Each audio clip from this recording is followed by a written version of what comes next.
I did a similar video to this on My Hero Academia, so if you haven't watched it yet, then the link in the description will be down below.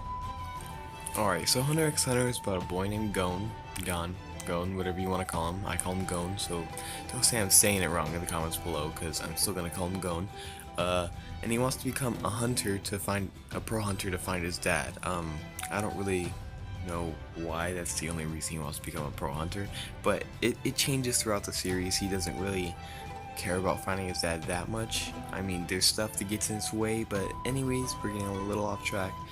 He's not like he's not like the typical shonen main character, and if you don't know what I mean by that, I mean most shonen protagonists are so OP and win most of the battles, and it doesn't really ever feel like the villain has a chance. In Hunter x Hunter, this is not the case. There are so many characters that are stronger than Gon, and you quickly learn that Gon is not the number one person that, you know, wins all the battles and stuff, including villains. You know, he gets his fair share of loses. You know, he loses most of his battles anyways, and he works hard for his power, and he's not like most shonen characters. Like, he's not like special, like Goku obtained Super Saiyan, which was like the legend, and then Naruto has like the strongest tailed beast inside him. Yusuke is like the descendant of a powerful demon, but Gon is just a normal boy. And the one time he did seem OP was when he absolutely destroyed a certain character, but he basically had to sacrifice his life to obtain that power. And what I mean by that is he sacrificed his life, energy, and ability to use Nen, which is like ki or chakra on the show.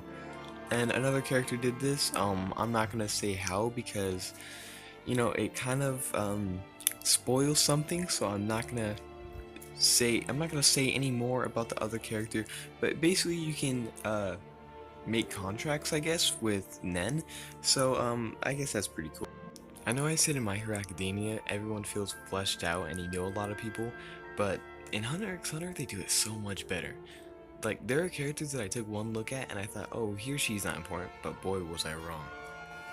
When I saw these guys, I thought they were weak and not important, but they were badass and became some of my favorite characters. I mean, this guy uses smoke like Gaara uses fucking sand, and then this guy freaking, his leg was broken, so he used Nen to make his hand float and rode on that shit with one leg. Like, how fucking dope is that shit?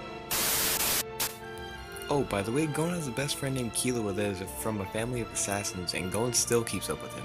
Plus, Gon and Killua are like the best anime friendship. There was something different about the villains in this anime that I really liked. Most anime villains are cold-blooded and say they have no friends and even kill their allies because they weren't strong enough, and they lost. But the villains in Hunter x Hunter changed my whole perspective on villains, because they aren't like most anime villains. Let's talk about my favorite character first, which is Hisoka. This man is a fucking savage. I mean, he let his opponent rip off his arms, then pulls the card out of that bitch, and then kills him. Yes, I said killed. This show gets violent, a lot of characters die, sometimes they're important ones, and people even get their limbs ripped off, like it's no big deal. Okay, he can also get really weird, like in his first actual fight with Gon, he starts moaning like he's gonna have an orgasm because Gon's about to punch him.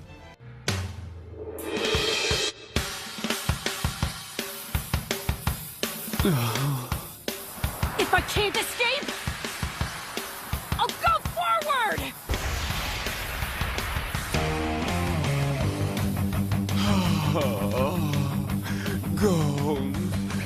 Gon.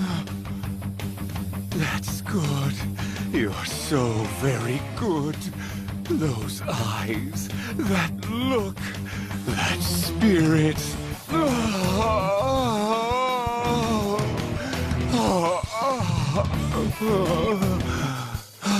I just can't wait to break you.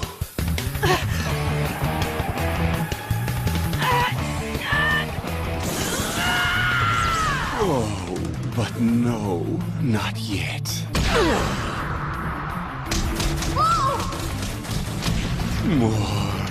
More, until it's almost ashamed to destroy you. Oh, that's gonna hurt! Until you've matured. Look at him go, Puff! Until you've reached soaring new heights. Patience. A vicious assault! Hisoka actually wants to do the opposite of killing the main character. He actually protects him because he sees potential in Gon and hopes to fight him one day. But don't get me wrong, he still murders people like it's no big deal, but mostly people who gets in his way.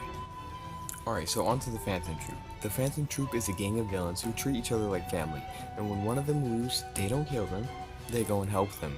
And one of them actually dies. I'm not going to say who, because it's a spoiler. One of the people in the troop is friends with the person that died, like best friends, and they actually cry over their death and wanna get revenge on the person who killed them.